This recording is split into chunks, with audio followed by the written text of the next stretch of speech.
Right, earlier this year, of course, Prince Harry released that book, Spare, and in it he admitted to using drugs. He also banged on about drugs in that ridiculous session with the therapist, which he did in public. Most people, if they see a therapist, would do it in private. In fact, he charged people $19. So this has got him into hot water in the US. That's right. Well, conservative think tank, the Heritage Foundation, is demanding that Harry's visa application be released to the public so they can discover if the Duke of Dope declared his drug use before entry into the country. You think they'd have something better to do, wouldn't you?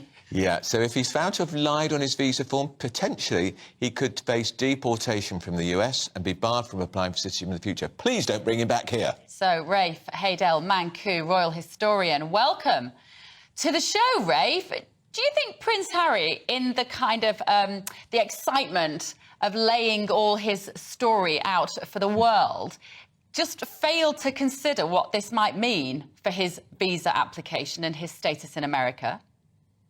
Yeah, we've seen, this is just the latest, of course, isn't it, in a catalogue of blunders that have blighted their PR strategy for this year. Look, we're only in March, and if the past 3 months are anything to go by, 2023 looks like Prince Harry's own Annus Horribilis, you know? We've had his plummeting poll ratings after the publication of his memoir, Spare. We've had him made into an object of ridicule by South Park, by Chris Rock, by late-night talk show hosts. He's lost Frogmore, and now his visa is being called into question. As you say, this is being spearheaded by the Heritage Foundation, which is the world's preeminent right-wing think tank, and they're not too happy having Meghan and Harry in America advancing left-wing causes and left-wing politics. And there are famously, you know, 2 or 3 organizations in America you don't want to annoy, get on the wrong side of. The IRS, Inland Revenue Service famously, but also Department of Immigration and Border Service. You may remember in 2014, Nigella Lawson was barred from taking a flight to America because of her own cocaine admission a few months prior to that. So the Americans do take this seriously.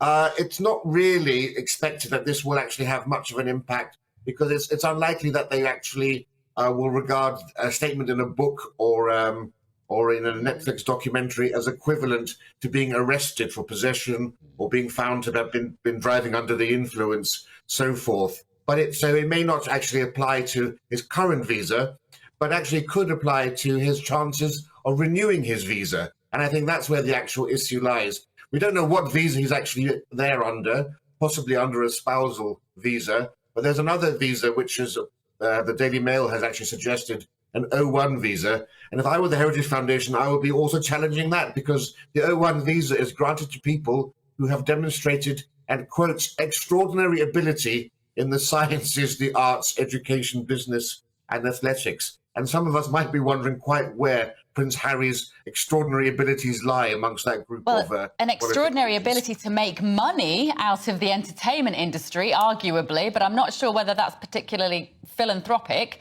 I'm just thinking, though, in terms of Biden quite likes these two. He does. Will he step in, do you think, Rafe, and save him? If he's going to do that, he needs to do that before Donald Trump gets back in the White House. He'll kick him out. Yes, well, yes, if President Trump were in there, it would be a different story altogether. I'm not quite sure well, I suppose by executive order or something could be done, but I'm not quite sure whether the president has any rights to control the decisions made by the Department of Justice, who are famously independent from the presidency on these sorts of issues. But as I say, this really does apply more, I would think, to his chances of renewing a visa. But the legal opinion is divided on this. But I think... the Heritage Foundation is making some good mischief on this subject, but I'll be surprised if it went much further than that. Rafe, I agree with you, it is a bit of mischief, but it does make the point, doesn't it, that perhaps Prince Harry should be a little more cautious in future about all this endless stuff he's digging up from his past, because if he had grown-up, mature advisors around him, they might have made the point, oi, you talk about that drug taking, people might wonder how long you've been taking, do you still, and it could affect your visa. That's right. Well, you can't imagine anyone in the royal household advising him along those lines had he remained in this country. As you say, we're all, I'm sure, quite hopeful that the Heritage Foundation won't succeed with this course, because we don't want him coming back here. You do have to wonder who's advising him. We know that he's got rid of some of his PR team, and I think. Oh, we lost Rafe.